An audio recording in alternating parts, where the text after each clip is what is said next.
Medal جو ہے ہم نے ساؤتھ ایشیا میں جیتا ہے. پاکستان فرسٹ تھا اور یہ سیکنڈ انڈیا تھا اور تھرڈ پہ یہ سری لنکا آیا تھا. میڈل جو ہے یہ بھی انٹرنیشنل ایونٹ کا ہے. یہ دبئی میں ہوا تھا, دبئی مسل شو.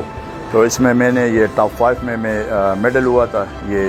میں نے یہ میڈل جیتا ہے. ریسنٹلی جو میچور مسٹر اولمپیا ہوا اس میں تقریباً 300 کھلاڑی باہر سے آئے تھے اور اس میں نے یہ براؤن میڈل جیتا ہے. الحمدللہ اعجاز خان جیسے پلیئرز جو ہیں یہ ہمارے لیے فخر ہیں, اپنے لیے بھی اور ہمارے محکمے کے لیے بھی اور صوبے اور ملک کے عوام تمام کے لیے فخر کا باعث ہیں. اور ایسے تمام جو اچھی کارکردگی دکھانے والے ہمارے پلیئرز ہیں ان کی ہم سرپرستی کرتے ہیں اور انشاءاللہ کرتے رہیں گے. خیبر پختونخوا پولیس زندہ باد, پاکستان پائندہ باد.